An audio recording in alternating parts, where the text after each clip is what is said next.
made for Councillor McCammon is that these are community hubs, and so we recognise the vital role they play within the communities, and are consistently working with partners, with community groups, and across other council services to make sure that we're meeting the needs of the communities that we work with, and also then feeding in the customer satisfaction survey and the comments that we get, because it's more than a satisfaction survey. It captures a lot of information around why people visit our sites, which sites they visit, when they visit, what they come in for, whether it meets their needs. And we pull all of that together to look at the plans for each site on a year-by-year basis. Does that answer your question? Councillor Hackman? Yeah, no, it doesn't.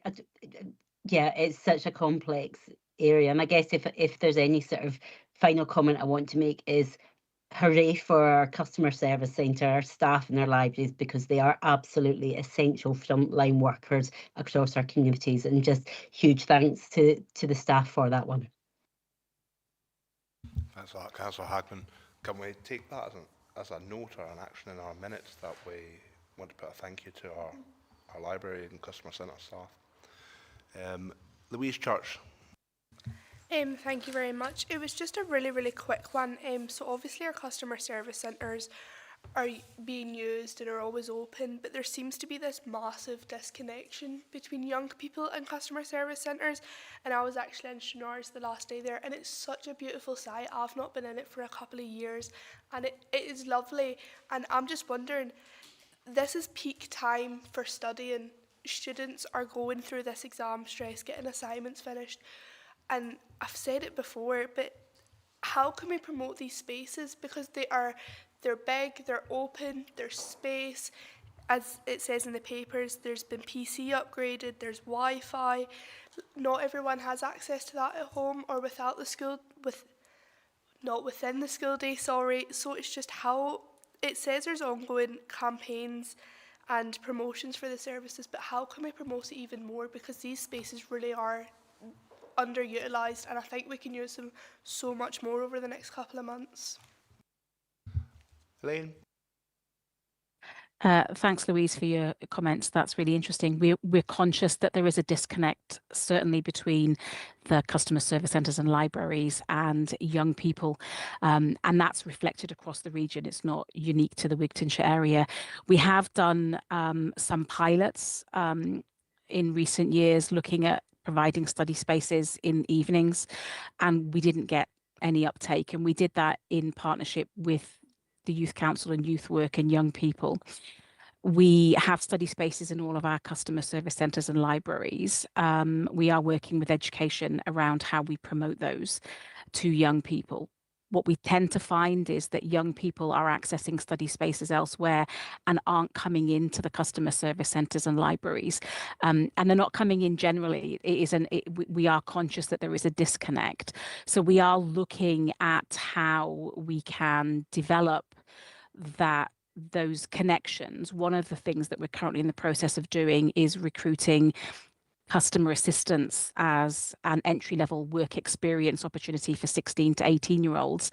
There will be 2 based in the Wigtownshire area and Newton Stewart and Stranraer, working after schools and on Saturdays. And we're hoping to be able to work with those young people when they've been recruited to look at what we can do more in our customer service centres to try to bridge that disconnect between young people and the customer service centres. Does that answer your question? Thanks, Lynn. Louise, would you like to come back in? Yeah, no, I definitely think that role of that young person working in the library should hopefully bridge that gap. I think just the struggle is that gap has been there for that long now. Throughout my whole time in secondary school, I've never really heard of anybody going to the library, but I think it's just because that gap has been there for that long now. So I think, as you say, slowly working towards it, getting that kind of group to start coming in, I think that will really help. So yeah, it's good to see that we're working towards trying to get people to utilise the spaces. Thanks for that, Louise. Elaine, I imagine you've not got anything further to come in with? Not at the moment. I think the only thing to say, Louise, is we've been done some benchmarking across other library services across Scotland, and just to see whether the young people disconnect was unique to Dumfries and Galloway, and we're seeing the same disconnect across the whole of Scotland. It's not unique to us. So we're also looking to work with other professionals within the library sphere in Scotland to see what other best practice that we can take where things might have worked in other areas, and we're currently looking at that at the moment as well. Thank you. Councillor McCarman. Yeah, thanks for letting me back in, Chair. I think Julie's point has, sorry, not Julie, Louise's point has really brought up a comment that I'd like to make. And I think what's sad for me is that I think it was maybe 2 or 3 full council, youth council joint meetings ago, I was part of a workshop and there was lots of work done. Elaine, I'm not sure if you're aware of this. There was a lot of work and conversation in one of the workshops around this very topic about, you know, our particularly at study time, like Louise says.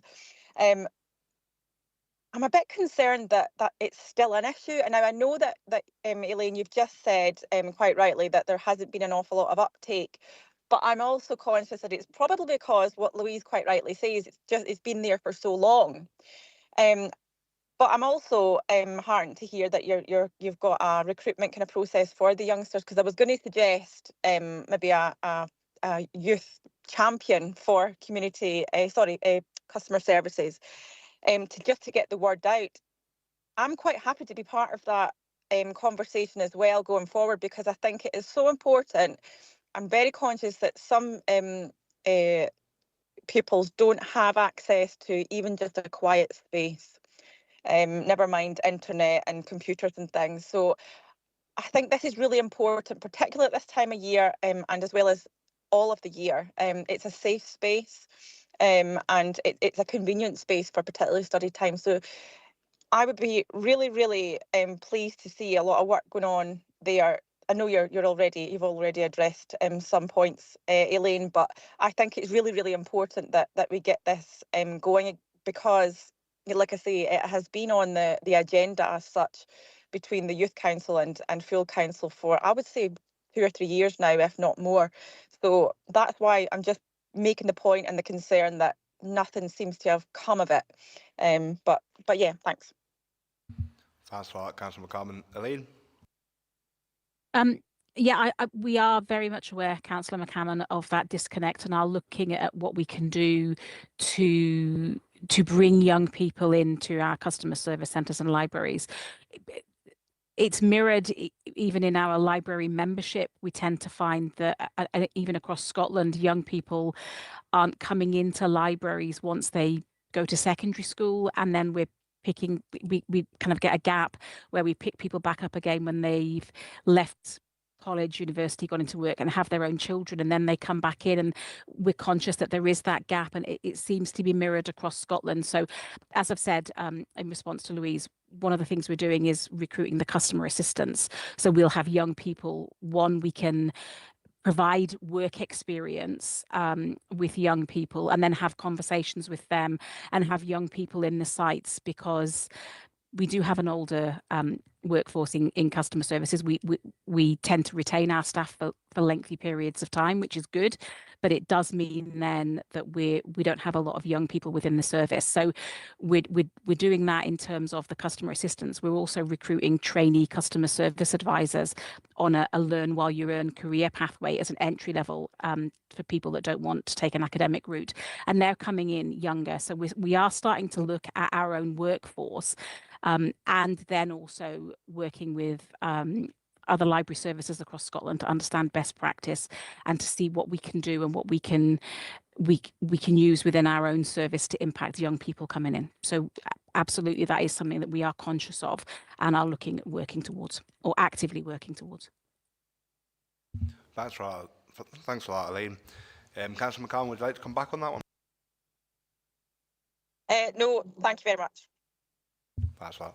One of the questions, Elaine, for me, and it's maybe not for yourself, it was maybe for our previous speakers, are we able to actually put an action in that anything with the library service in conjunction with opening later for study periods for our youngsters, are we able to put that through the schools, through an email system for them to be picked up at tutor, or at assemblies in the school, so that young people are getting it directly from their education, from the school where they should be at that time, and they're being told, well, here's the library, you can use it at these times, and here's how you access that, and then you're going direct to the customer. Is that something that's been done before, or is that something for us to pick up here? Do we have the right to make that demand? Because that's definitely that's two services. So I can't speak obviously for education. What I can say is that we work really closely with education, and the customer assistant roles are a case in point. We contacted all of the schools and education centrally to say, we've got these posts, they're for 16 to 18-year-olds. They're on My Job Scotland where we advertise them, but we're really conscious that our young people may not be looking there. Could you please discuss these with your young people? So my understanding, and certainly judging by the applications that we've got, a lot of them have said that they got the information from their school. They've had advice and support filling in the application forms. We've been to school, education before when we've done campaigns for promoting the services. So there's certainly there is a connection between us and education, where they pick up the information we give them and circulate it to young people.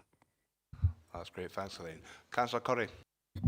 I'm probably looking at Louise here, because when my children were at school, thank you, Chair, my children were at school, young people were at school, there was daily notices, and it was, because I certainly had to promote like youth clinics and a variety of services, and the daily notices, the constant kind of drip feed was really beneficial. But I think I hear what you're saying, Elaine, with regards to what's happening at the rest of Scotland, but I think we need to understand what young people locally actually need and want out of this service.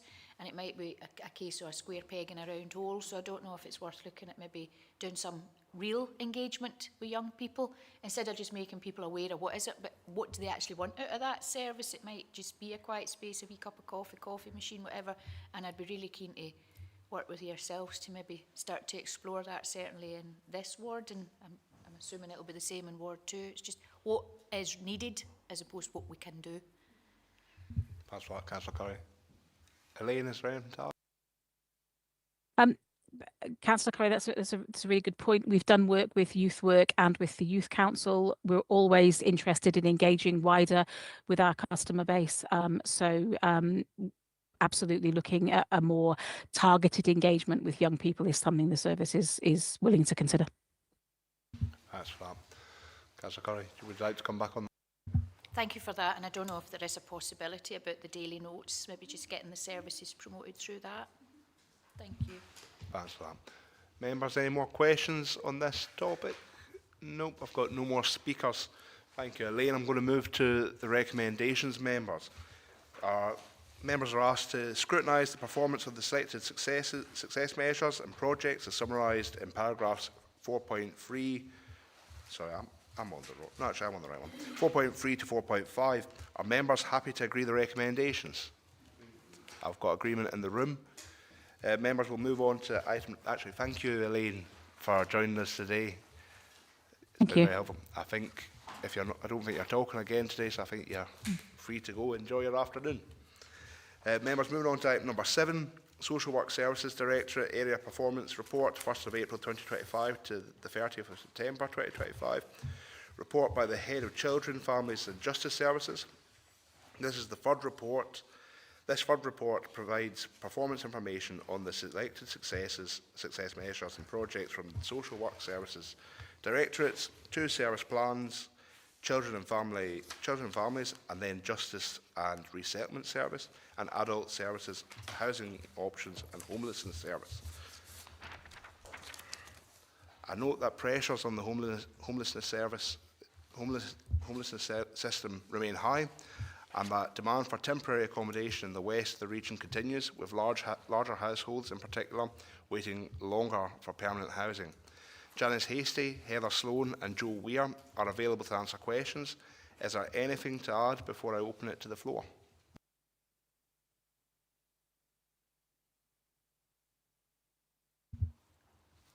Thank you, Chair. No, nothing really to add apart from the fact that neither Janice or Joe are actually here.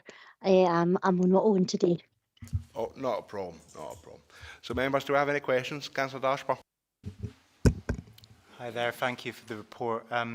It's really quite some harrowing statistics here locally, and it's you know, the issue of homelessness in Stranraer, I think, is something that we all care about as elected members, and that's why we wanted this collated information. I'm looking at the page 122, 1st of April 2025 to 30th of June 2025. Within the Wigtownshire area, there was 4 numbers of homeless families in temporary accommodation. But then when we go on to the next page on 123, 1st of July 2025 to 30th of September, it then goes up to 9 within that period. So, you know, it's doubled, and that's quite a significant increase, unfortunately. Can you just speak to, you know, the reasons behind this, and what support we're providing these families under very difficult circumstances? Thank you. Heather? Yeah, thank you, Chair. Thank you, Councillor. Yes, the pressures on the system at the moment are quite severe. People are remaining in temporary accommodations for longer periods of time, and that's one of the reasons that the numbers are appearing to rise, is because we don't actually have that throughput through the system that allows people to move on quickly. In particular, within Stranraer, there's the issue around property sizes, because we have a number of families who are needing a larger property. And whilst there are larger properties available within the permanent stock elsewhere in Wigtownshire, there's not the capacity within Stranraer. And as you can appreciate, if there's a family in Stranraer who has kids settled at school, has their support within Stranraer, then it's not really feasible to offer them a property in Newton Stewart. So, so that's I think is part of the kind of the main picture around Wigtownshire, is that lack of large accommodation within Stranraer. Some of that will be addressed with the Lochans development. But we are working very closely with our RSL partners and strategic housing around the demand for larger properties at this time. That's right, Heather. Councillor Ashburn? Yes, no, thank you for that answer. I appreciate it. Chair, it was mentioned the Lochans development. You're more of a planning man than I am, but I can't recall hearing an update about that development recently. Is that some information we can maybe take back to the E&I team, maybe for information? I think there was issues around Scottish water access at the site, causing hurdles. Yeah. I've not had any updates recently about that. I was thinking about it the other day, funnily enough. Can we take that as an action, maybe to contact Wheatley for an update? Is that within our powers as an area committee? Well, Jamie Little might know as well. But it's maybe something that we should actually take on as an area committee, which is maybe inviting the likes of Wheatley and Lorburn to come and talk to us either on a community engagement level or at a committee level. I don't know what the governance of that is, but it would be interesting to see if they've got any kind of reports or any information to share. It might be insightful for the community and for members. Do we have any other speakers? Heather, I think you're getting off lightly here. With no yes, thank you, Chair. I think I am as well, because I have been listening to some of the other reports, and I've taken a few notes around being able to give you a wee bit more clarity around some of the figures as well, and you know, comparisons around our performance against national performance. So hopefully your next report will have a bit more detail in it for you. We count our ducks before they hatched, Heather. Councillor Inglis is coming in with a duck. Just a quick one, Heather. There are a number of houses being built round about Stranraer and in Stranraer, some flats. Are there any of these actually allocated to homeless? Heather? I don't actually have the answer to that, Councillor. However, the agreement with our RSL partners is that homeless get 50% of the allocations for properties coming through the CHR. So any of the housing associations who work with the Common Housing Register would provide us with 50% of their allocations in any given month. And Loreburn Housing, it's a 40% allocations target with them. Currently, they're sitting, overall they're sitting above target. So I would expect if there's building going on that we will get some of those properties as permanent accommodation for some of our homeless clients. Thanks for that. Councillor Ingalls? Yeah, just wondering if there would be any of them allocated for temporary housing. Heather? Yeah, we do have an agreement with the RSLs as well around allocations for temporary housings, and we would expect, depending on the size of the development, 1 or 2 properties to be allocated to us for temporary as well. That's right, Heather. Just before Councillor Marsh has a duck. Thank you, Chair. Apologies, Heather. Yeah, just on the back of what Councillor Ingalls has said, it's spurred this question. It's maybe slightly unfair because it doesn't relate directly to this paper. However, a constituent of Newton Stewart has approached me in recent weeks with a concern regarding, there's a particular hotel in the town that was regularly used by the homelessness service, and it was suggested to me that it is no longer going to be able to be used by the homelessness service because the current private landlord has decided to use it for another reason. Can you confirm if that is correct? And if so, what happens now? How do you reach out to try and find a different establishment that could be used for this service, or what do you do in that situation? I'm not aware of that, Councillor Marsh. We have a contract in place for the said hotel at this point in time, which runs to the end of the financial year. So I will take that off table and I will make some inquiries, because that would give me grave cause for concern if that was the case. Councillor Marsh?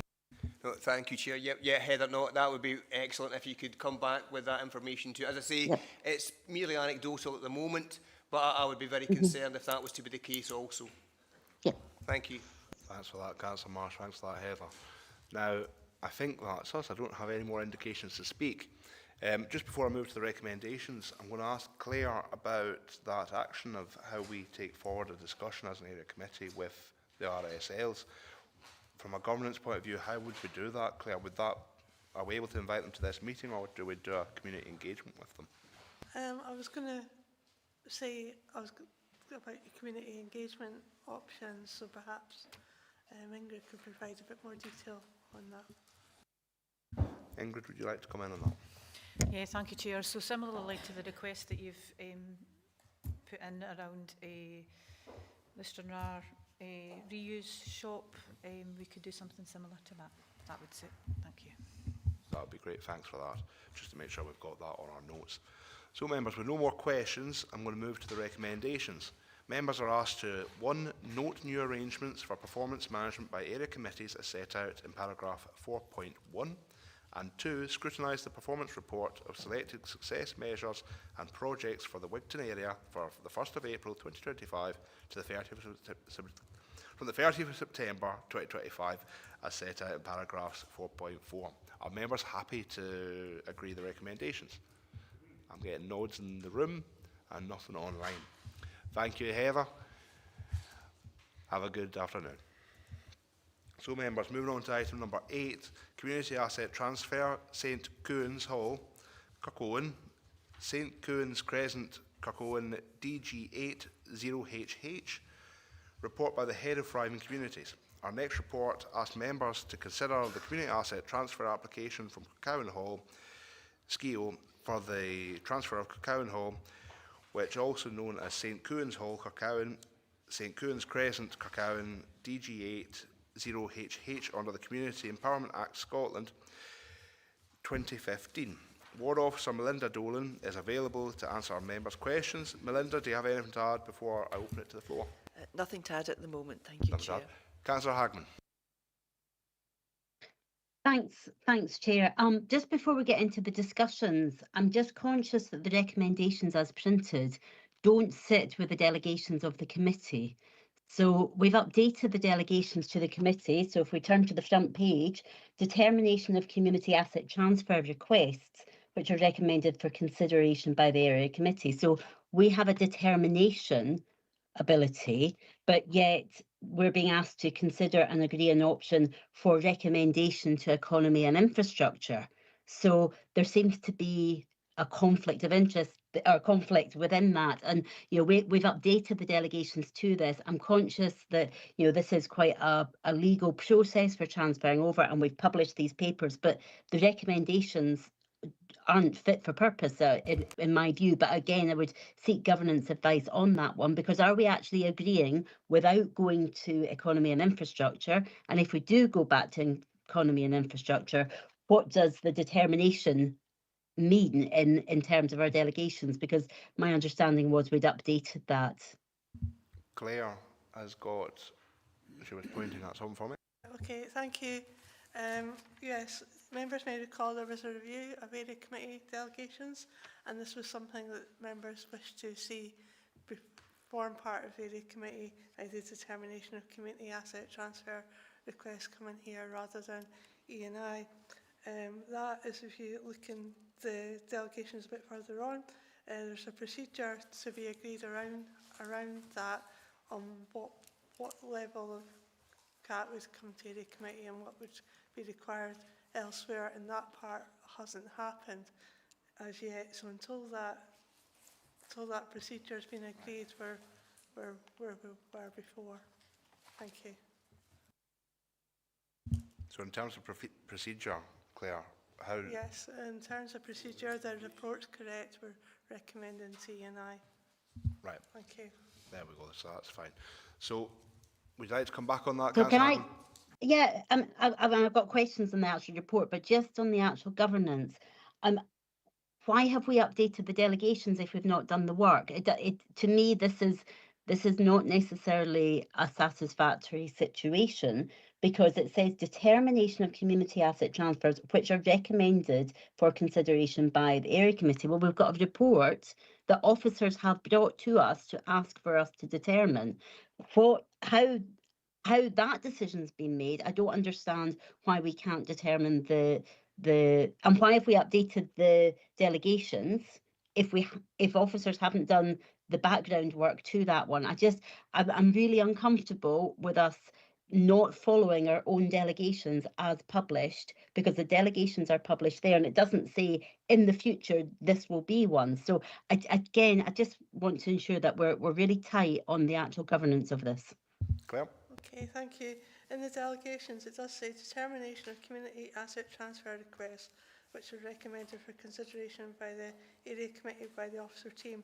Then it recognises the procedure agreed by the strategic committee will contain the criteria used by officers to assess this. Now that bit in the brackets there hasn't happened.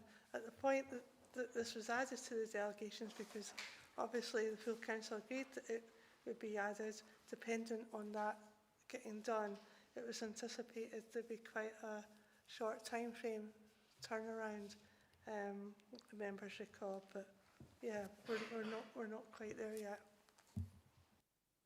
I mean, Chair, if I can, I mean, it is where we are, but officers have already done all the work to bring this to area committee, and I'm sure other members will agree that when we've looked at other community asset transfers, it's exactly the same report that goes to E&I. There's no other steps that get taken in. They look at our recommendations. The same report is, we sometimes ask for additional information that gets added in, but I just don't understand why we can't just determine this and allow the community to either take forward the asset transfer or not. But I appreciate the governance advice.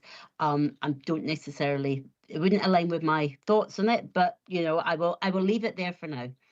I think you're getting sympathy in the room, Councillor Hagman, but Claire would like to come back in. Just to advise, I mean, the council's determining its community asset transfers in line with its current agreed policy, and until that policy changes to match the aspirations of the that delegation, then we are where we are. Thank you. That's for that, Claire. So, Councillor Hagman, you said you would like to ask questions on the actual report itself.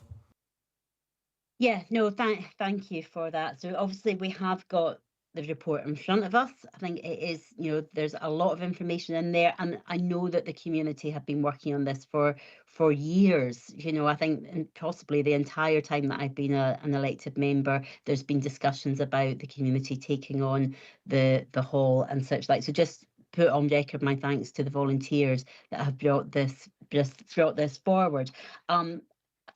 It would be useful to know, I was looking at some of the stats, and 100% of the community support the asset transfer, but it doesn't say how many people were asked, as far as I can see. So was that 2 people or was it 52 people?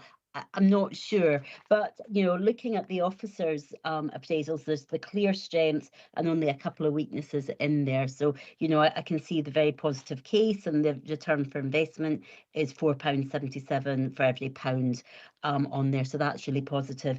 I guess I would just maybe ask Melinda. I'm conscious that there was a lot of discussions as a result of legal fees from last year, and consideration was given to the legal fees that community groups were paying, and whether there was a discretion in being able to amend those or lift them. Again, the SNP budget had a request to review those legal fees for community asset transfers, which wasn't supported and therefore didn't go through, which is a real shame, because there was, I think, a reflection that some community groups were looking for additional support, and I see that we now have additional legal implications, which says very clearly that the community would be paying for the legal fees. So it's just really to ask Melinda, was there any comments, concerns, or has that been raised by the community as part of this process? Thank you.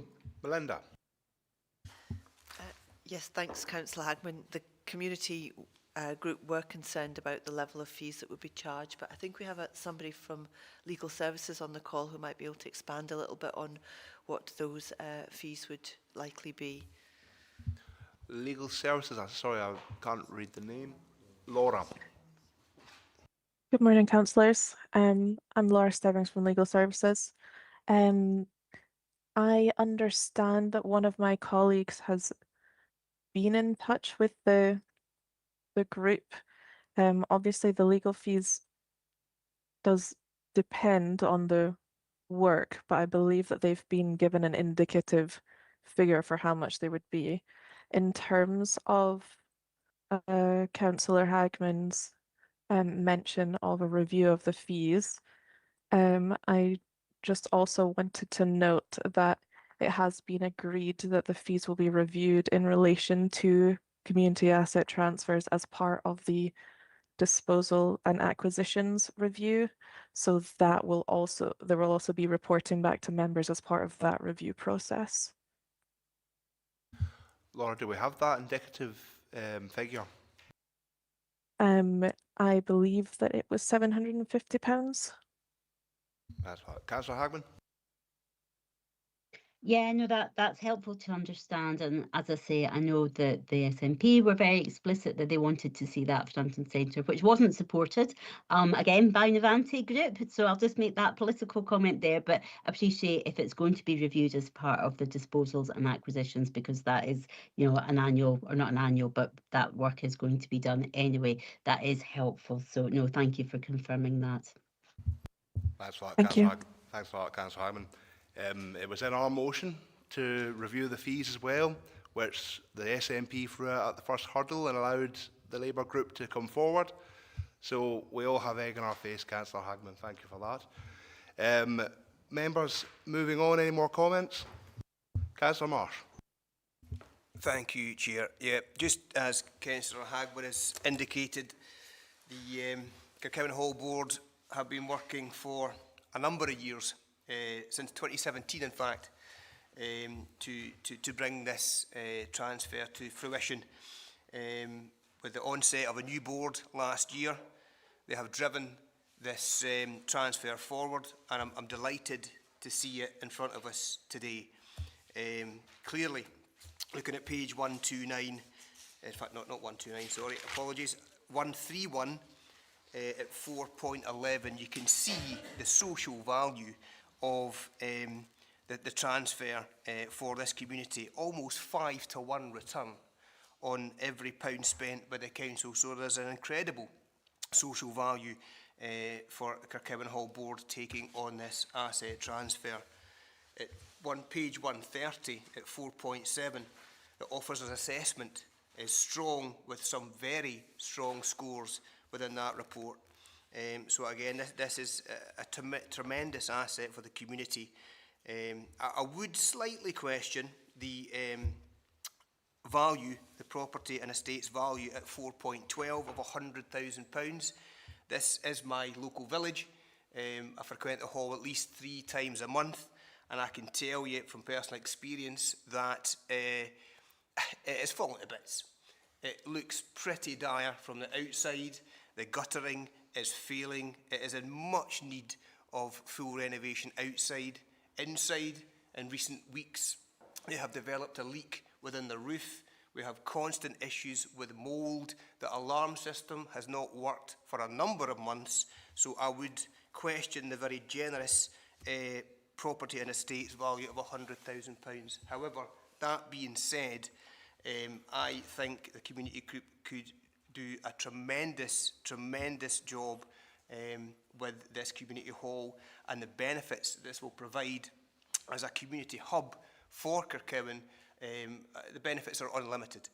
I do have one slight query, because obviously Kirkcowan being my village, I have liaised with the Hall Board on numerous occasions, and the proposal that I see before us today at page 129 at 4.3 isn't quite as I expected to see it, having spoken to the chair of the Hall Board.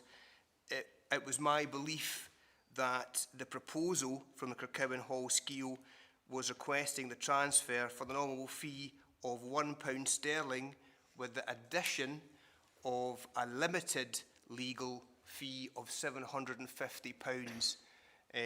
But that doesn't appear in the paper today. I don't know if we can get any further information or clarity from Laura on that.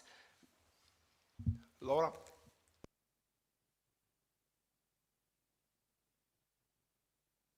Good afternoon, Councillor. I'm not so sorry. Is your question why they haven't specified the legal fee in the report?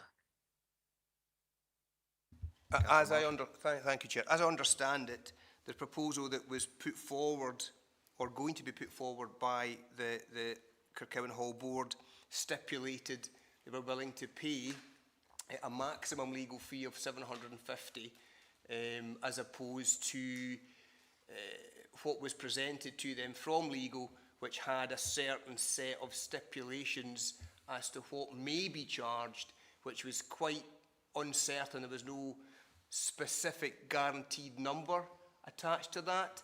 It just gave stipulations whereby they may end up receiving an increased legal fee.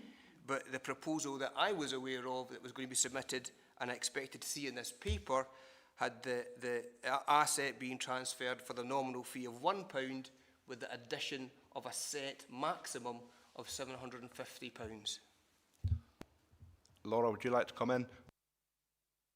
I apologise. I'm not aware of what the proposal was as it came from the group. Melinda, are you able to help us out today? The group did review their proposal. Their original proposal was for £1, including fees and charges, but on advice from legal services, they changed that to being £1 and removed the reference to fees and charges. Legal services did write to the group to say that the charges would be £750 plus £100 an hour, depending on how difficult the process was. That's the sort of last point that I understand. Thank you. Councillor Marshall, would you like to come back on that one? No, at this point. I'm not sure if Councillor Ingalls wishes to come in.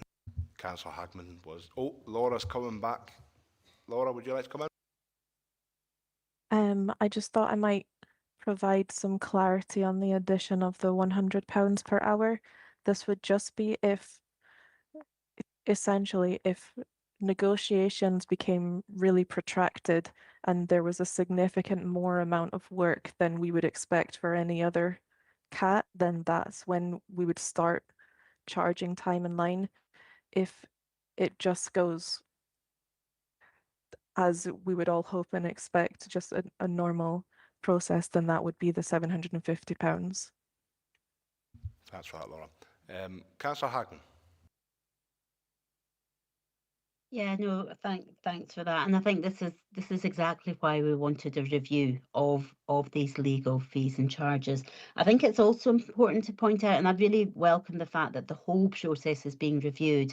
You know, the nominal sum of £1, that goes against our own policy. Our own policy is very clear that groups should demonstrate that they have sought to seek funding to make a market value, you know, to actually give us more money. And we're in this incredible situation that because everybody else got it for £1, we want it for £1. And you know, custom and practice is now everybody gets it for £1. And it's a point that I've been making for years. At what point do we just take a breath and say, right, when are we actually going to follow our own policy with this one? Now, I'm not suggesting for a moment that we suddenly say, no, we don't accept £1, because there is that custom and practice. And I would hate for a community group, especially one that's been trying to progress this for many, many years, feel that they're being disadvantaged on this one.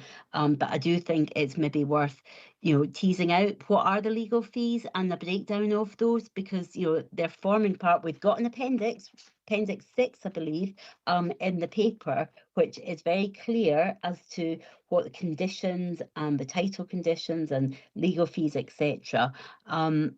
So yeah, if we can get a little bit further detail, we've been told we can't determine it today anyway, so perhaps that can be added to the report that goes to E&I for final determination. But you know, the report is here. I am happy to support, I should probably have said that at the start, I'm happy to support the community asset transfer. The guidance set by Scottish Government is very clear that unless there is good reason not to transfer, then local authorities and public bodies should always look to transfer that. But yeah, maybe that's further information we need at E&I before the final determination. Thanks. Laura, would you like to come back in and see if we can pick up any of Councillor Hagman's questions at the beginning?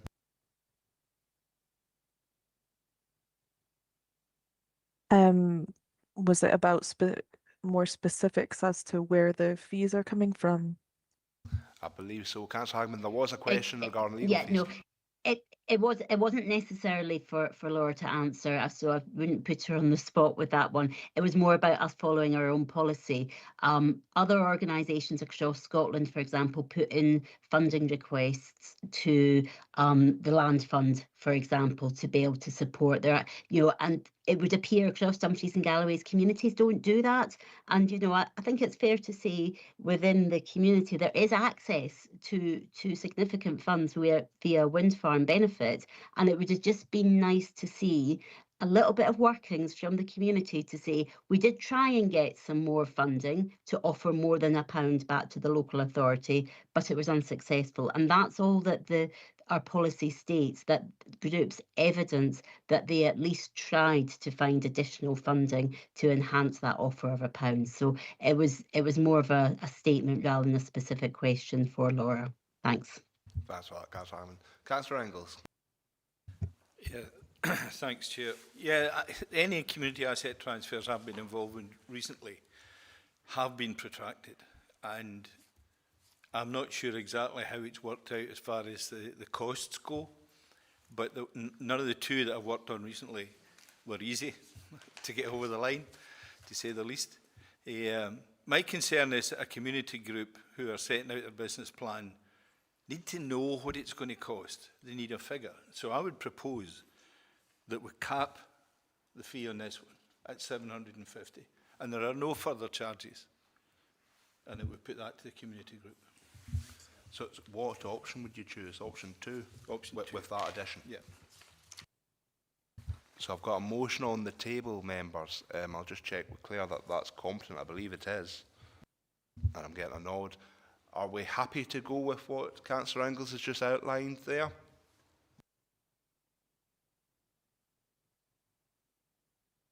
No dissent online, no one in the chamber. So members, I think that's us made a decision with Laura. Sorry, I was just looking to clarify that. So that £750 would include outlays. So usually we've got our legal fee of £750, which is for the work that legal services does in concluding the agreement. And then in addition, there are outlays. Outlays would be, for example, the registration costs of registering the change of title with the land registry, for example. And those costs are always set, but usually it would be £750 plus the outlays, for example, registration costs. So I would just like to clarify. Thank you. Councillor Ingalls. Yeah, inclusive. Yeah, I think it's, you know, when you read through the paper and look at the building that this group's taken on, and they're actually taking the responsibility off the council. So it's not costing the council an awful lot of money to lose that responsibility. And I would support any community group that's prepared to do this, and they need all the support they can get. Trying to raise funds to purchase as well as renovate buildings like this is nigh on impossible. So I'm quite happy to transfer it for £1 and have a £750 cap on any legal fees that this group has to pay. Thanks for that, Councillor Ingalls. Councillor Hagman. Yeah, so I'm slightly uncomfortable agreeing to a cap when I've not got the detail in front of me. And, you know, we are clearly putting forward a recommendation to the committee. So I'm just wondering if we can maybe just look at the recommendation to, you know, I absolutely have no issue with supporting the principle of a cap of 750, but I do feel that we need to see the further details on that because we don't have it before us and we're not determining it anyway. It would be a recommendation for ENI to consider the cap of 750 with full details provided. So if Councillor Ingalls is happy to include that full details will be brought to ENI for the final decision, then I would be content to support option 2 with those additions. Councillor Ingalls. Sorry, Chair. I think this is Wigtownshire Committee's decision to give this recommendation to UNI, and I think my position is that we cap it at £750, end of, and we recommend that to UNI. So I've got that as a motion on the table then. Do you have a seconder? Yeah, Chair, I'm happy to second that. No problem. So I've got a motion that's moved and seconded. Councillor Hagman, have you got any motion or any amendment? Yeah, I mean, I'm happy to put in an amendment to say exactly what Councillor Ingalls has said with the additional information provided to ENI, and that's all I'm asking for. So yes, absolutely, we make a recommendation for the CAT transfer with a recommendation for it to be capped at £750 with the full information provided to members for the final decision. So it doesn't change our recommendation, but my request is to ask for that additional information. If members are not wishing to support that, then I would ask that we have an additional recommendation added that when this report comes back, we include a breakdown of the legal fees with that. Because as I say, I'm really uncomfortable making a decision without the information in front of me. And that's not to say that we wouldn't support the 750 cap. We just need to see the information. I've got Claire looking to come in. Yes, in an effort to be helpful, Chair. I think in discussions, members had already requested that they would like additional information in that report to ENI concerning the legal fees. So I think that would possibly get taken forward as an action. So anyway. that's already been considered then, Claire, is what you're telling us. I would say so, and then you to get your recommendation.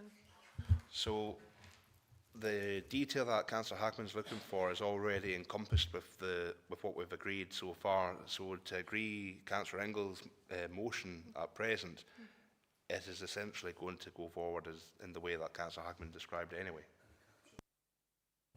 You've got your additional you've got the recommendation, which is option 2, additional recommendations, condition to cap legal fees at £750, inclusive of outlay costs, and then there's an action for the report that comes back to include more information on legal fees. Thank you. So Councillor Hackman, as the one looking to move the amendment, does that satisfy you, or are you looking to still make the amendment? Well, I think we're all saying exactly the same thing here, Chair, so I'm not sure that we actually need a motion and an amendment, but I see Councillor McCammon's got her hand up, so perhaps she'll come in with maybe a sensible solution between the two. Councillor McCammon. Yeah, thank you, Chair. I agree with both. So I'm not sure that's helpful, but I think what Katie's right, everyone's saying the same thing, but I think as responsible councillors, we do need the fullest of information. So as long as that's been requested, Chair, and you know, it's going to be provided, then I'm happy to support both Councillor Ingalls and Councillor Hagman. I don't know how that helps, but I think everybody is saying the same thing. I think we're coming to a unanimous decision here, but I've got Councillor Curry first and then Councillor Inglis. Just to mirror what's already been said, I think I agree with both sides. It's just to agree that with the additionality. Councillor Inglis? Yeah, I'm just a wee bit concerned that we're leaving the door open again to escalate the legal fees, because that's basically what we're saying. So as a Wigtownshire committee, my recommendation was that our recommendation would be a £750 cap, end of. The community organisation would know the Wigtownshire committee proposed that. If we ask for additional information, the reasoning behind that is what? When it goes to the bigger committee, more people get involved. They take a vote on it thinking, right, okay, it's going to cost £1,500 now instead of £750. So I think my motions, I think I'll stand by it. We cap it. As a Wigtownshire committee, our recommendation is that we cap the fees at £750 for this community group to take this on. And that is our recommendation, fixed. So, Claire, do you want to... Again, trying to be helpful. Just don't want to get into a position at E&I committee where members go with like a bit more information about legal fees, because they haven't got that information in front of them. Yeah, we're just sort of preempting what might happen there, perhaps, because you've mentioned it yourselves. So obviously this decision's not final till it's agreed at E&I, and I don't think anything would take away from what the preference is here. So I think we do have a preference here of the £750 cap. It's just the question of, well, E&I are going to have more information anyway, so that it doesn't need to be included in, that aspect I don't think needs to be included in a motion, because we've picked that up as an action. So the motion still stands about the cap. I don't know if we need the extra wording to say that they're going to have extra information, because that's already been picked up. Councillor Hagman, you've got your hand up. Do you want to add anything to this? Yeah, just to confirm that action has been logged as a request for an action, that we'll have that information, because if we don't, it'll simply come back. And we've already determined at the start of this item that we don't have a decision-making ability here. It's purely a recommendation. So if Claire's happy to confirm that action will be taken forward, then we can leave the recommendations as they are. And I'm seeing nods, so thank you. So Claire's accepted that action, and we're going forward with Councillor Ingall's proposal of a £750 cap and option 2. Oh, Councillor McCarman. Just to say I agree, Chair. Oh, thanks, Councillor McCarman. I'll pass over to Claire just to sum up exactly what's been agreed and how this moves forward. Thank you, Chair. Well, obviously this goes on to E&I committee now. Members have agreed option 2, as is in the report, with an additional condition to cap the legal fees at £750, inclusive of outlay costs, and to be an action that would get picked up for that report that comes forward to E&I that will include more information on those legal costs. Thank you. Thanks for that, Claire. So members, moving to the recommendations. Members are asked to consider Kirkcaldy Hall Skio's transfer request as laid out in the Stage 2 Community Asset Transfer Application, Appendix 1, and Community Business Plan Appendix 2. 2. Consider the outcome of officer assessment of the request in relation to the Council's requirement to meet best value, as detailed in paragraph 4.7. 3. Note the outcome of the social value assessment of the proposed transfer as detailed at section 4.11. And 4. Consider and agree an option from those listed at section 4.15 for recommendation to the Economy and Infrastructure Committee on the 24th of March 2026. We've got a way forward. Councillor Marsh. Apologies, Chair. Just one final word here. I think back to the community asset transfer of the old clock tower in Newton Stewart. And I really want to avoid that situation happening again. We sat here at Wigtownshire Committee and we unanimously agreed to take that transfer forward. It then went to the now Economy and Infrastructure Committee, and there was some discussion and debate about the wording within that report in regard to legal fees, and that particular CAT transfer was then delayed and deferred and made to come back to Wigtown Area Committee. I absolutely do not want to go down that road again for this community group. So I need to be 100% clear precisely what we are taking forward here. I don't want there to be any possibility or any dubiety that another member in the chamber in Dumfries can pick upon that's going to delay this asset transfer. So for that, I think, well, actually, we've came to, so we're at the end of the recommendation. We've got an agreement on the table. Is there something you'd like to add to the current agreement that we've got? I wonder if Councillor Hagman can she specify exactly what additional information she is seeking? Because again, having liaised with the community group fairly closely, I am aware of the kind of bullet-pointed stipulations that legal had requested following the whole board requesting clarity. Now, what I don't want is that a community group goes into this not fully aware of the fees that they're going to be expected to pay. And I think if we're not careful going forward here, we're going to do just that. Yeah, because at this moment in time, we have no certainty over and above the £750 stipulation that Councillor Ingalls has said. We have no certainty over the length of duration of negotiation. You know, there was other stipulations. I sadly have struggled to find it on my email trail, but we have no certainty over the stipulations that legal have put in place, so we will not have a definitive figure in front of us come the 24th of March E&I committee. So that dubiety is still going to exist, and what I'm trying to guard against is a delay and a deferral of the transfer of this asset to the community group. Thanks, Councillor Marshall. I understand the point of, regarding the previous asset transfer we recommended, and it prolonged the process quite a bit. Councillor Hagman, would you like to come in?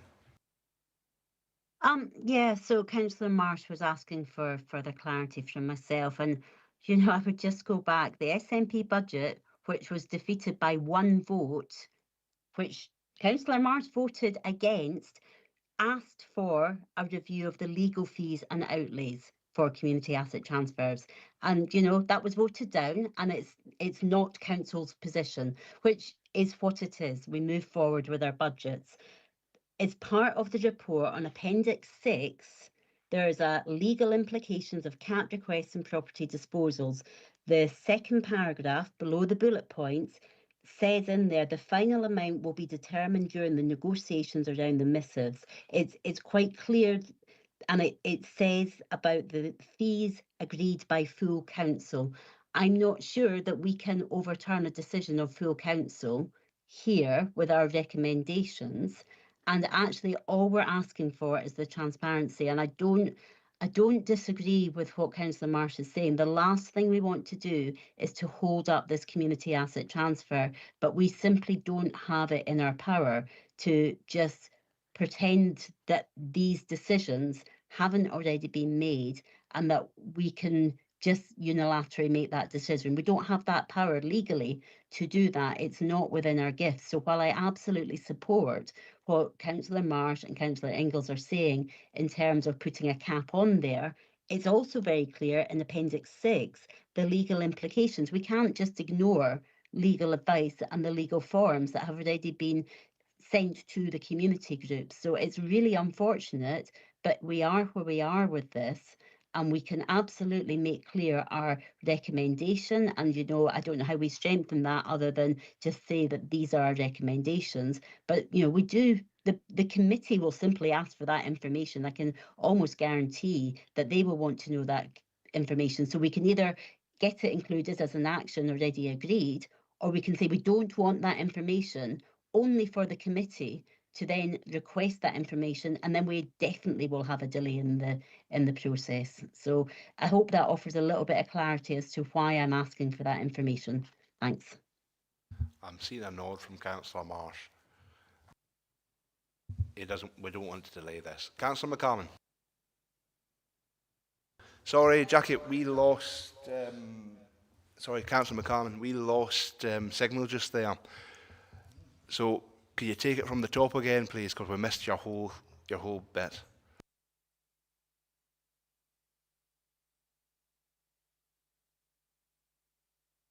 Are we still live? Yeah.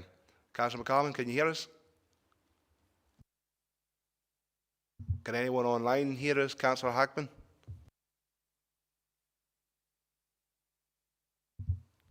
You're on mute, Councillor Hackman. No?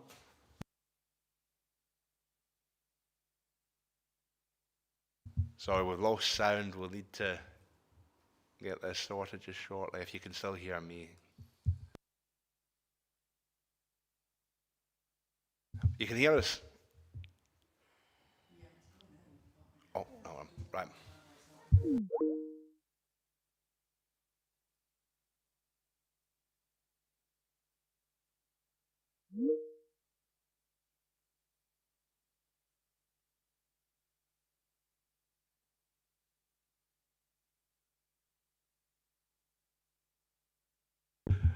Hi, folks. Can someone reply to me just so that we can see we can hear you in the chamber? Yeah, we can hear you. We can hear you. Excellent. We can hear you now. Councillor McCarman, could you take it from the top because we missed your whole Right, okay. statement?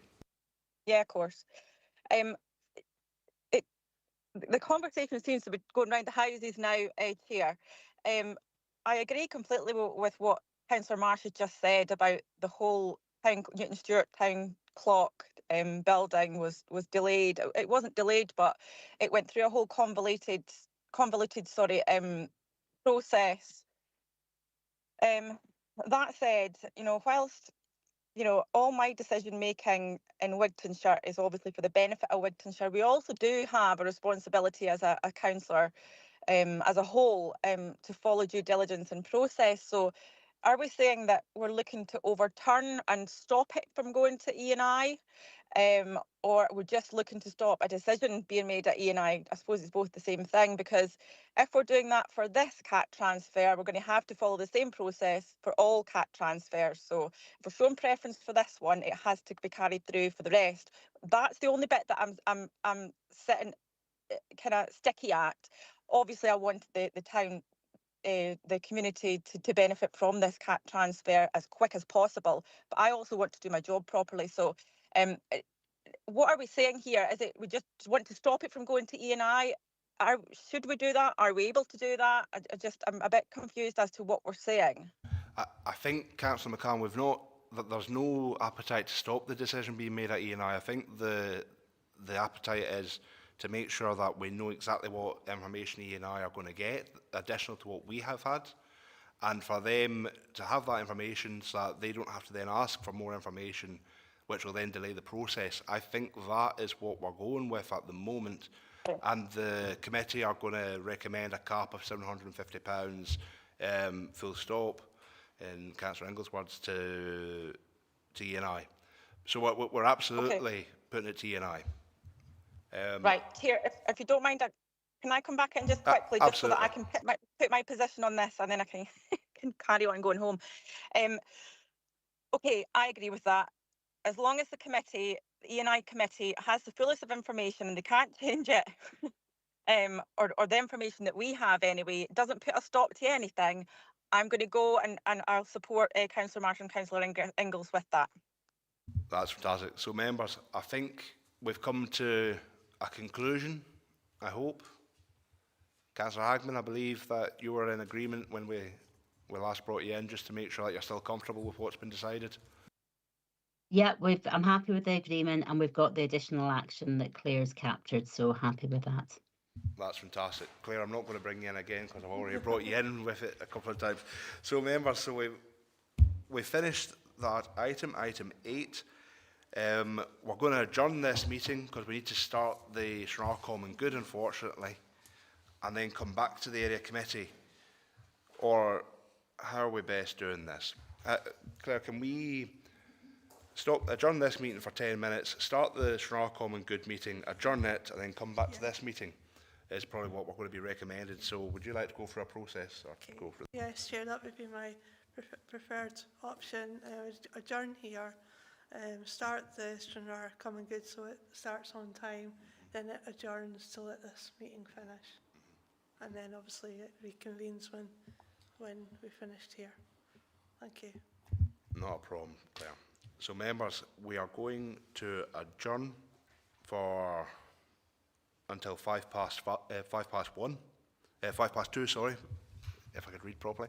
2:05, we'll adjourn this meeting and allow the Stranraer Common Good to open up and then adjourn, and then we can come back here. Thank you.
And thank you, members, for that quick adjournment so that we could start the common good and then stop it and adjourn there.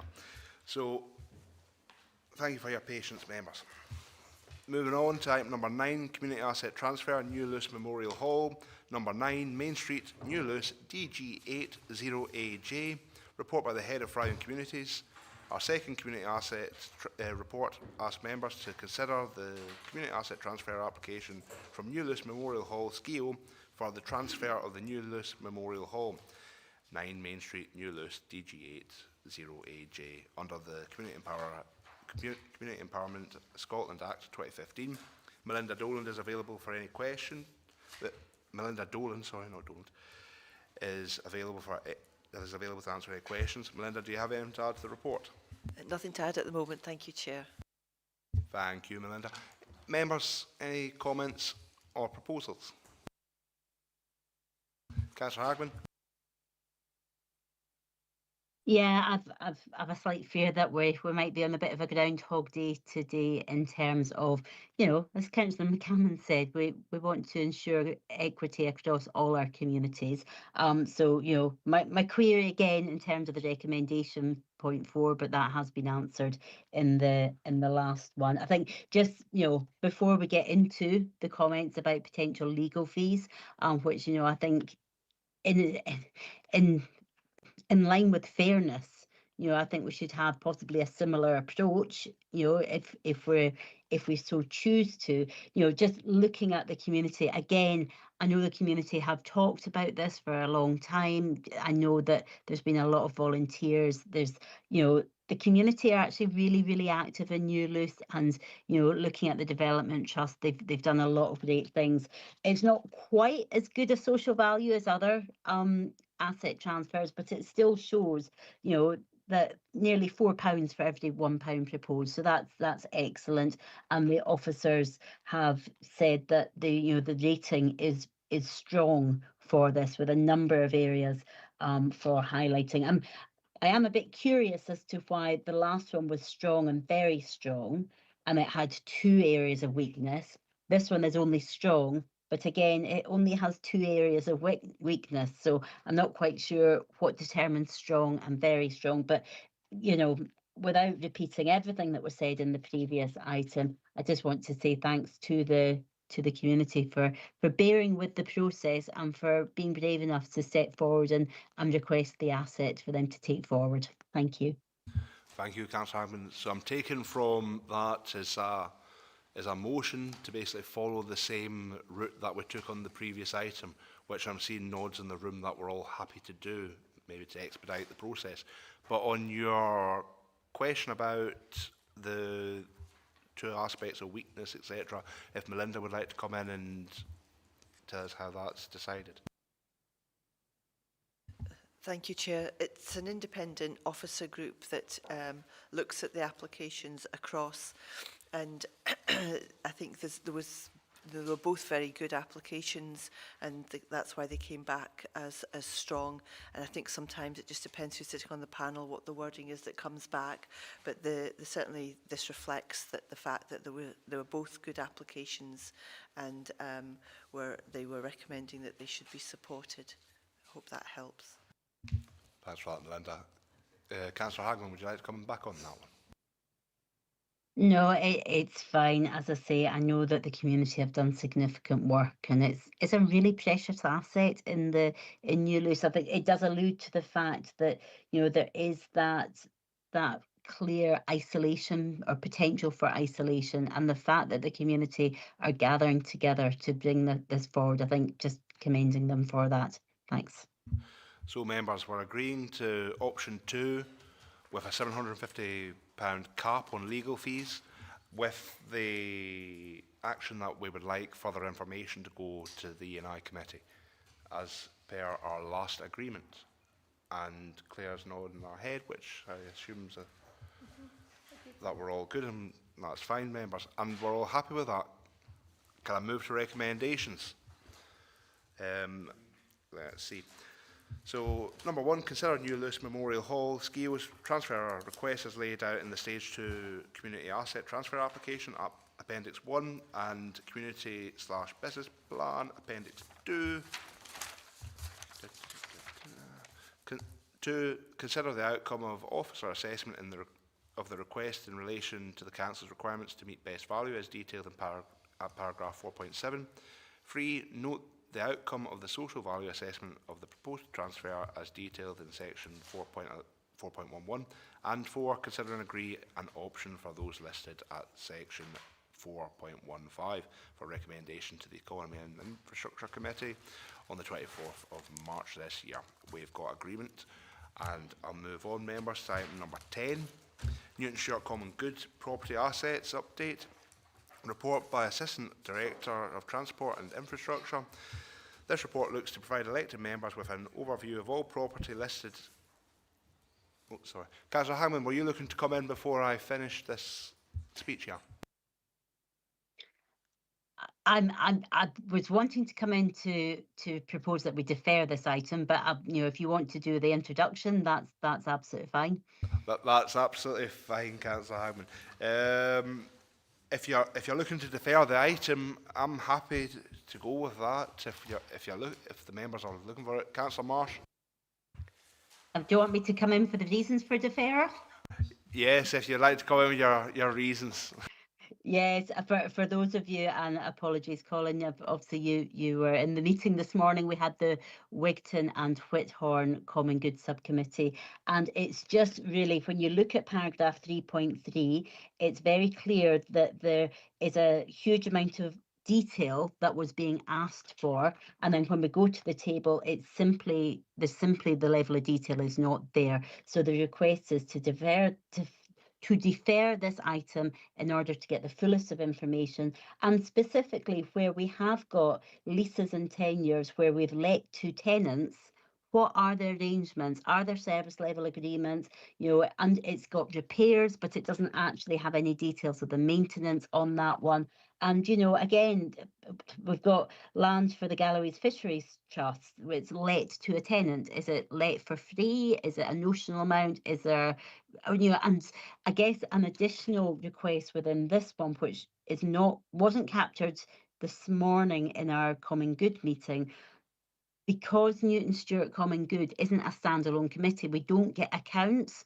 So if there is an income for any properties that are let to tenants, what happens to that income if there is? Even if it's just £1, it'd be quite useful to understand where does any monies go to for that. And obviously in Newton Stewart, there's a huge amount of community assets, which, you know, is not relevant for leases, etc. But yeah, the request was to defer the item so we could get the fullest of information and consider it fully.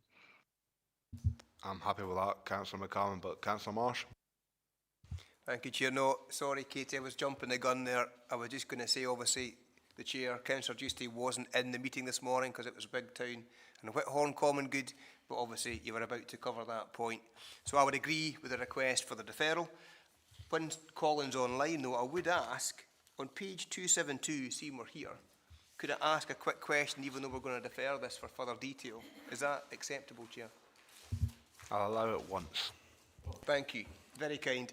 Now, just in relation, Colin, to page 272, just what stuck out, Macmillan Hall, overall valuation 1.675 million, market value 250,000.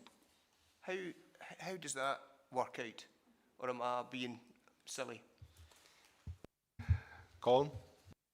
Thank you, Chair. Thank you, Councillor Marsh, for your question. The 1.675 figure is the depreciated recovery costs. So if the building was to be completely demolished for whatever reason, that's how much it would cost to reinstate it. The £250,000 possible market value is what we could maybe sell it to a developer for. Thanks for that, Colin. Colin, I've got a couple of questions. I'm aware that we are going to defer this, but just to scratch the itches of the day. I've got Councillor Ingalls, then Councillor Dashburn. Just a quick one, Colin, on page 273, the Galloway Fisheries Trust. I know that there's a pending purchase there for a bit of ground. So the land that that building sits on is obviously owned by the council, is that correct? Colin? You're on mute, Colin. Apologies, members. The information that populates the table has been drawn directly from the Council's Property Management Information System. So if it's let to tenant, then the Council will be in ownership of that land. That's that. Councillor Dashburn. Yeah, just to thank Colin for his patience, because we've got the Stranraer Common Good later, and I've got a sniff of how that might go as well. Thanks. It's not me that is sniffing. There we go. So members, we're happy to defer this item to our next area committee. Is that okay, Councillor Hagman, in May, are we? Is that the time frame you'd be looking for? Yeah, no, that's fine. And I'd obviously note the comments about the Gallery Fishery Trust. I'm just confused. And we'll maybe get clarity, but it can't be in the council's ownership because we've determined it's common good and they are different. The council might be managing it, but it's common good. So it belongs to the people in Newton Stewart rather than the local authority. So again, it's that level of detail is really helpful to understand. Thanks for that, Councillor Hagman. So Colin, you're free today. Well, you're coming back to us for the area committee. Not area committee, for the common goods. So members, having adjourned, we'll move on to item 11, or deferred, sorry, having deferred, we'll move on to item 11, which is addressing depopulation in Wigtownshire. Report by the Executive Director, Enabling Customer and Services. This report presents findings from the Addressing Depopulation Research and outlines a key population and demographic trends within the area committee, in the Wigtownshire Area Committee. I note that within Wigtownshire, both wards 1 and 2 have experienced a decline in population over a 20-year period. Members are asked to consider the issues raised with particular attention to the findings set out in paragraphs 4.17 to 4.21 and the appendix. The full council meeting scheduled for the 26th of March 2026 will consider the overall findings from the research programme, along with input from these area committee discussions. Policy Officer Andrew Reid is here to assist members with any questions. Andrew, do you have anything to add to the report? You're in mute, Andrew. Cheers, apologies. Nothing to add, no, that's fine. That's great. Members who have any questions? Councillor Dashbar. Hi Andy, thanks for the report. It's yeah, I'm looking at 4.18. It mentions the decline in population between 2001 to 2011 was 2.51, and then from 2011 onwards there was a greater decline at 3.76. Now, I think something happened around that time in Stranraer. It was when the ferries left and went to Cairnryan from Stranraer, roughly. So do you think that that's tied into that at all, with less people moving and increasing demographic decline? Andrew? Yeah, thanks, Councillor Dashper. I mean, I couldn't pinpoint, obviously, if you're referencing the ferries specifically with regards to decline. I think it is common across the region that 2011 was where we were at peak across the whole of the region, and there's been a decline in those 10 years going through to 2021. So I don't think there's one thing, and that's what comes through in the research. There's no one sort of driver of the depopulation. It's a number of issues. Yeah, it's definitely multifaceted. I'm also wondering, because we've got this report coming up to full council later, and I assume this is coming to all area committees, these localised breakdowns and such. Will the full council report have comments from area committees, the meeting that we're having right now? Andy? Yes, thank you. The aim is that I'll capture any sort of information that area committees are providing about their own feelings or their own sort of feedback in relation to it, and I can capture the ferry issue, and I will have an additional look to see if that time is there as well. Yeah, thank you for that. Thanks. Councillor Hagman. Yeah, thanks for this. Obviously, we've got the full report coming. There's been a couple of elected member seminars, which the last one I attended was really interesting, and it was well, yeah, there's some good comments, some bizarre comments, but also some good comments in there. And a note from the reports are available online. Are they publicly available, the reports, for members of the public to see? So that's just sort of a side question. I guess I'm honing in on the fact on page 278, paragraph 4.2, references the housing challenges around second homes and short-term lets. Now, the local authority, the council, has the ability to increase council tax on second homes, etc. And I'm just wondering, is there any scope, or would there be a recommendation that any potential additional income from second homes or short-term lets could be used to address the issue of depopulation? I know at present that goes into sort of town centre living funds, etc. But is that something that could be considered by the full council, essentially? Just because it is a specific issue, and when you look at the graphs and on page 2, not the graphs, what is it? It's like a snapshot of the area. You can see, especially down the Mackers in Port William, there's a huge big black dollop there of second homes, and that does affect. We had that real honest conversation with people who were doing the research, that second homes does stop families from being able to move in, and then our schools are then at a disadvantage. And we do know that obviously there is an economic benefit for visitors coming to our region as well. So it is that fine balancing. So yeah, I'm just wondering, how can we get the benefits of those second homes in terms of additional fees and charges and council tax to address some of the issues of depopulation? Thanks, Councillor. Thank you, Councillor Hagman. Yeah, I'm enjoying the question there. First of all, they are published on the council's website. They were published, I think, on the 11th or the 17th of February. So they are available for the public to see. In relation to the second homes, you've highlighted, and we put the maps in there specifically to sort of give an understanding that second homes is a challenge, specifically when they are clustered in tight areas as opposed to spread out across the whole region. So they do impact towns sort of specifically. The council already has a policy in relation to the council tax and has a double the council tax for second homes, and there will be an opportunity for members to consider the recommendations which the sort of 23 that come through in the report that will be presented from which are presented from the consultants that did the research. So members will have a sort of opportunity at full council to sort of give direction to officers about how they want to have a look at things. I think what you picked up there was the balance of policy impact, by increasing, council taxes on second homes, there's always a secondary impact, and that you need to balance that carefully with locations. But providing affordable and accessible homes is something that's come through in the research, and something that we're looking to, or that would need to be addressed in relation to providing local people with accommodation. Thanks for that, Andrew. Councillor Hagman, would you like to come back on that, or you? No, I'm conscious it's such a complex, deep diving situation, and it's not just Dumfries and Galloway that's facing this. It's across lots of rural areas across Scotland, and it's how do we tackle that issue? But we have got the paper coming to full council. There's lots of information online. It's a challenge, and I think we'll have to think really carefully as to how we discuss this at full council.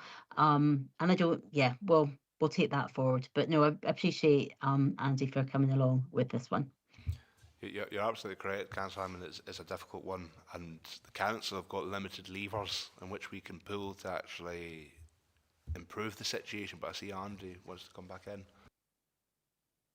Yeah, thanks, Councillor Justy. It was really about the policy we have reviewed, and within the reports that the balance of the policy increase or the council tax increases that has positive effects and negative effects, and so it is a difficult thing. And any decision that we make, and that's the challenge that's going forward. It's a long-term plan that needs to be tackled in relation to depopulation, as opposed to that immediate sort of shockwave of a policy intervention may not either be felt straight away, but may well be felt 3-4 years down the line. Thanks for that, Andy. Youth Councillor Louise Church. Thank you. This is more of a couple more comments than what it is a question. Just coming from a youth council point of view, obviously we don't want people leaving the area, but it was speaking with other youth councillors, we also just want to say that through 10,000 Voices we've discovered that people leaving are going to study, travel and work. So as you know, it's because we're such a rural area, getting things to study are really hard. Getting to university, the closest one's your UWS, that's in Dumfries area, so automatically that's an hour and a half every way.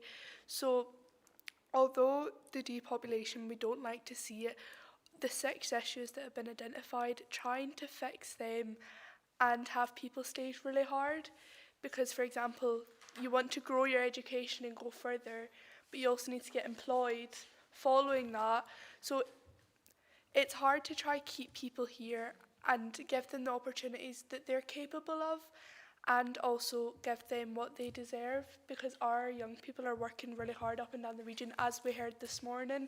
So although it is sad to see that young people are leaving the area, it's also incredible to see how much they're achieving outside of this. So yeah, it's more of a comment than a question, but I just wanted to put that on record. It's interesting from living in a rural area, you find that the health service and councils, etc., have been the bastion of your kind of middle income jobs. So if you're going to university or that, and you're coming back, the likelihood is you're going to work somewhere for the public sector is more often than not. And those jobs are the ones that we've seen for the past decade, maybe a slightly more, well, maybe a wee bit more. They are the ones that are starting to go and be cut now. And it's a question of those good middle earning jobs that support the rest of our local economy, because someone on a middle income can then go out and go out for dinner maybe once every couple of weeks or that. They support the local economy, and you're building your economy from the ground up. It's It's difficult, so it is. It's difficult, and I appreciate the comments, Louise. I've got Andy Reid looking to come back in. Yeah, apologies. I just wanted to add on the back of what Louise has said. It's a very sort of astute point. That at the moment, the challenge that we have in the region is young people have to leave the region and don't necessarily want to leave the region. So to access education and employment, they have to leave the region to sort of access university courses that are specifically on there. So that's a challenge that we'll be looking at. Thanks. Louise, are you wanting to come back in? Yeah, I just want to say it's really good to hear that we're trying to promote things like that within the region. As I say, it's really important to get that further education, and those that are able to do so should. So it's really, really positive to hear back that we're trying to actually move that forward and get more opportunities within Dumfries and Galloway. Thanks for that. Councillor McCalman. Yeah, thanks, Chair. Afternoon, Andrew. Andrew, I just wondered, and apologies, my signal has been going during this item, so I don't know if anybody's asked this yet. But education last week or the week before, the depopulation came up, and I'm interested to hear that when it comes to decision making of closing rural schools, how much conversation and how much collaboration happens between your department and education? Do they consult? Do we take it into consideration that closing rural schools is a contributing factor to depopulation? Because it absolutely is. So I just wondered what that whole process was there, Andrew, in comparison to the education process. I'm guessing it's going to be the same, but yeah, interested to hear from you. Andrew. Yeah, thanks, Councillor McCammon. I like the fact that you think I've got a department, but in relation to education, we do engage and we do discuss the depopulation challenges, and that's been discussed at both SLT and CMT. When discussing the wider sort of policy intentions with regards to rural education. And the school closures. There's no specific consultation because we from us we have an overview of where we are with the research. Hopefully the research will be able to help guide a direction forward and link further into the school's estate strategy. That's where we would hope that we look at it and start looking at things with a depopulation lens.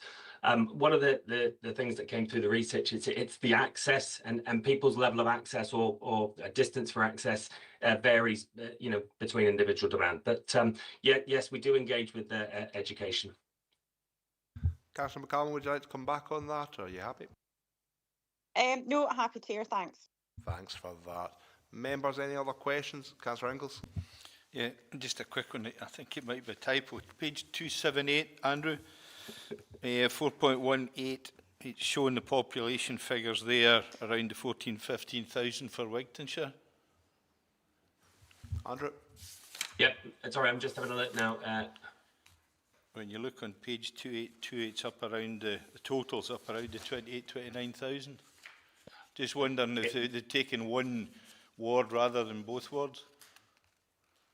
It should be, yes, indeed, it should be representing Ward 1 is 15,000 and Ward 2 is 14,000. It's the two added together, but I recognise that, I haven't made it clear which one's which ward. Okay, that's that. Councillor Curry. Thank you, Andrew. Thank you for that, Andrew Reid. It was to pick up on the comment that Louise made, a very well made point about young folk having to go away. But I think over the recent years, I'm thinking predominantly from the statutory agencies, from Health and Council, quite a lot of our significant roles are now based in Dumfries. And I think if anything, COVID showed us the versatility of Microsoft Teams and accessibility. I know I moved back to this area for my job.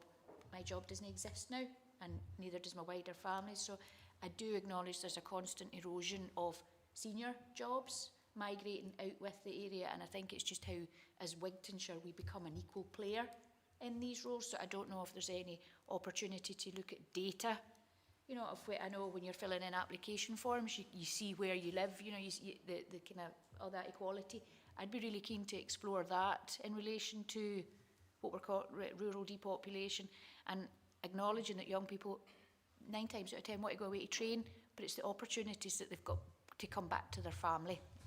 and that really needs to be key in this. But also learning from COVID.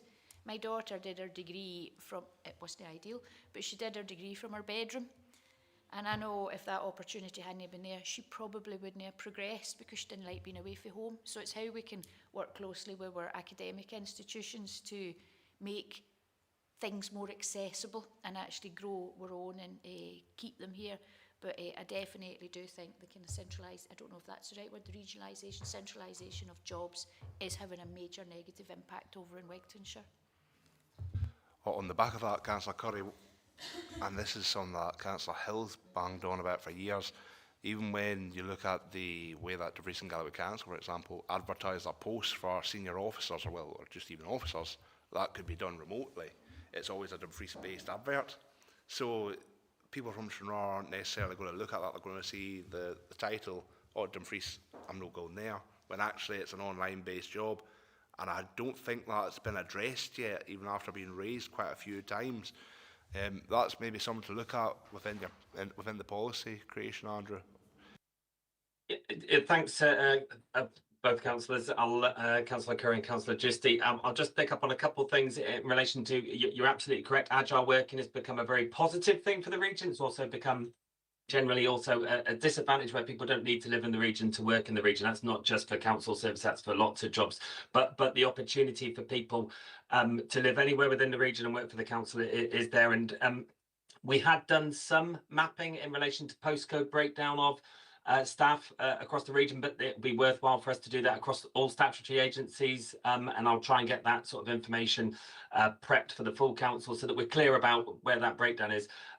Councillor, just in specific to your statement with regards to the advert, I recognise that it will say the base is Dumfries. It will also say that agile working is possible, but it won't be clear that that necessarily allows you to work elsewhere. So I'll pick that one up. And as I say, some stuff like that sort of thing is a fairly relatively easy and a confident position for the council to take up and make some changes. So I'll look at that one and take it forward. Thanks for that, Andrew. Small straws, but if you get enough of them, you've got a bunch. Any other questions, member? Any more comments? No. So, members, I'll be looking to go to the recommendations. So, members are asked to, 1, note the progress on addressing depopulation research work at paragraphs 4.1 and 4.1 to 4.14. 2, consider the issues relating to depopulation and population change most relevant to Wigtownshire from this research outlined at paragraphs 4.17 to 4.21 and within the appendix. And 3, note that the report on this matter is scheduled to be considered at the full council on the 26th of March 2026. Are we happy to approve those recommendations, members? I'm getting nods in the room and nothing online. Thank you, Andy, for being with us this afternoon. Thank you for your patience more than anything. Have a good afternoon. Cheers. Members, moving on to item number 12, Wigtownshire Area Committee Discretionary Budget Monitoring Report 2025 to 2026, report by the Head of Thriving Communities. Our next report, members, is the monitoring report for the 68 projects that have received over £60,000 in support from the Wigtownshire Area Committee Discretionary Budget. It is encouraging to see that this budget continues to deliver significant benefits for our local communities, and members will note the positive impact both within their wards and across the wider area. Members will also wish to note that a balance of £1,707.60 remains unallocated, and this report asks members to agree that this sum is carried forward into the discretionary budget for 2026-2027. Ward Officer Kerry Monteith is here to answer any questions. Kerry, do you have anything to add before we...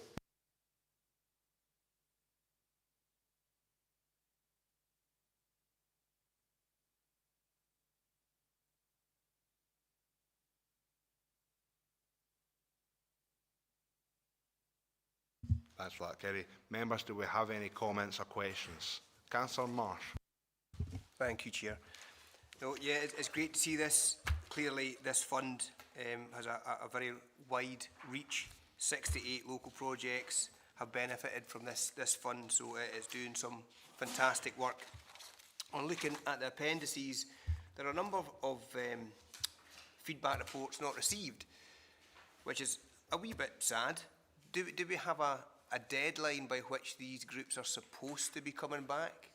And do we have a stipulation to say, well, if you don't come back, you then can't get in the future? Thank you, Councillor Marsh. Yes, there is 2 deadlines, though. There is an interim monitoring report deadline and a final monitoring report deadline. Unfortunately, the final monitoring report deadline is after this meeting, so I think there's some confusion maybe with some of the groups.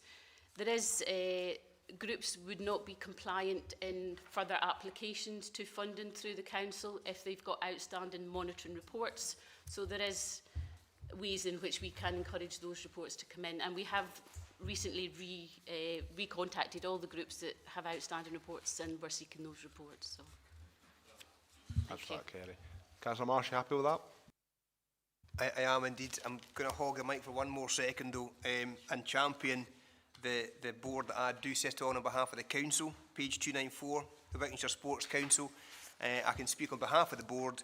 They are delighted to have been in receipt and continued receipt of that £8,000. It reached 13 individuals and 5 separate clubs. Numbers don't sound huge, but it is very, very beneficial for the individuals, young people who are looking to train just for own personal enjoyment, but also to go on to represent our nation in their chosen sport. So it is really, really well received and very important that we continue to support the Wigtownshire Sports Council.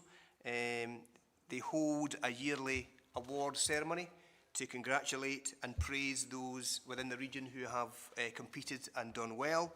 And that is coming up on Friday the 20th of March this month. So that's a wee plug for that award ceremony. But no, just to say thank you from myself and on behalf of the board for the committed support to the Wigtownshire Sports Council. Thanks for that, Councillor Marsh. Any other members looking to come in? Councillor Dashper. Yeah, just to echo Councillor Marsh's comments there, it's clearly good that as members we're supporting local organisations, local groups. £60,000 isn't a lot of money every year. I suppose in terms of informing the decision for this coming year, my only ask of members, I suppose, would be that we maybe use what little funds we have as an area committee to maybe do something a little bit more concrete.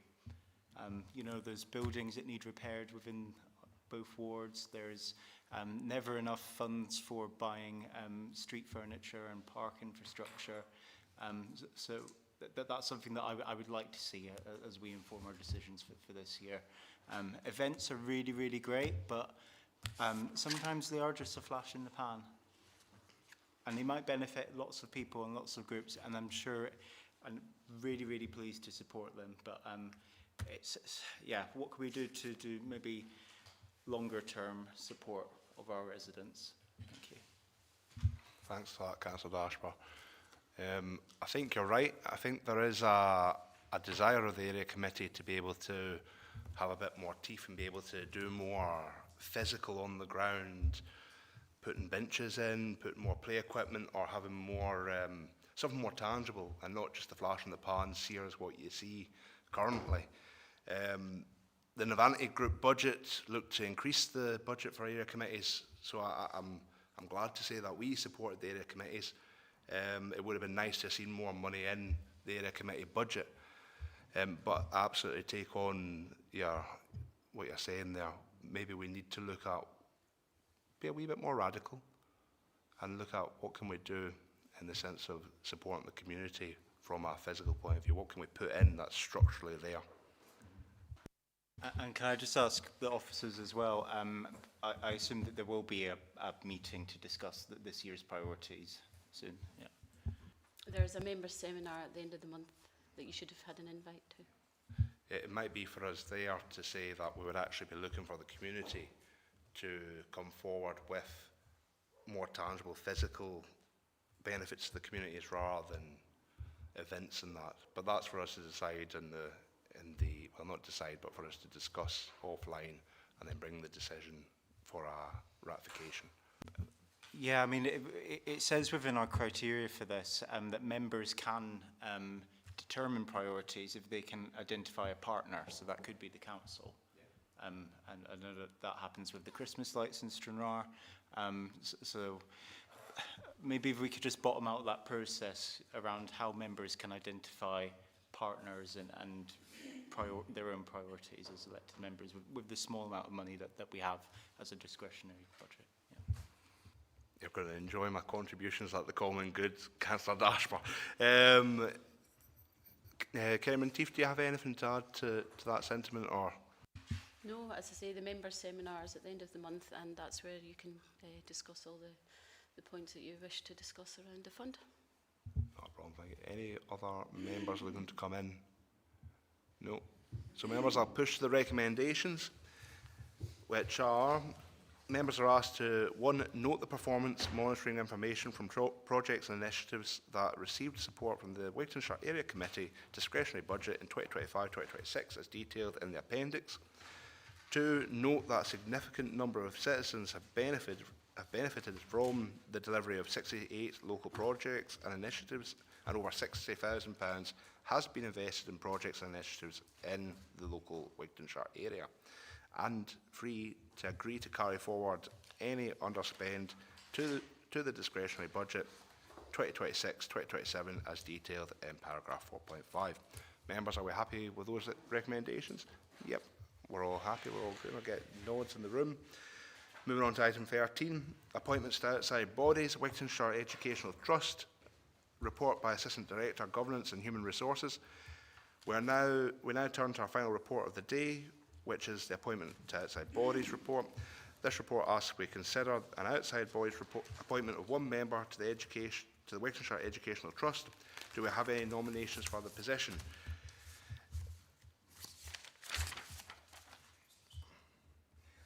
All right. But first of all, I've got Improvement Development Officer Fraser Davies to answer any questions. I'm assuming you've got nothing to add, Fraser. Correct, Chair. Nothing to add. Councillor Dashper. As chair of the Wigtownshire Educational Trust, I would like to nominate Councillor Curry if she's content to take up that position. Thank you. You've no got a choice. Councillor McCallum. Yeah, sorry, Julie, I'm going to second Councillor Dashper. I don't think we need any movers or seconders. It's a shackle that's put upon us all when we become elected to Wigtownshire. Councillor Curry. Yep, thank you for that. I look forward to taking that role on with vim and gusto, as they say.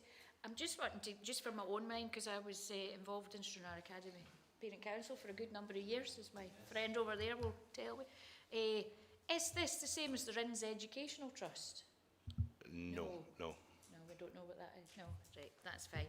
Because that was the RINS Educational Trust was always a mystery to the Parent Council, and we know it's still there as well, but I don't think anybody understood how to access it. Is that moved on to the now? Right, that's fine. They're taking it on board. Fine, that's fine. So sorry, I was just wanting to kind of refresh. No, thank you for that.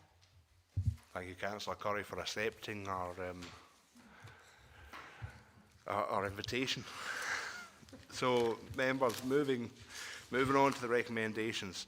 Members are asked to appoint 1 elected member to the Wigtownshire Educational Trust to fill a vacancy. We have appointed Councillor Julia Curry to that vacancy.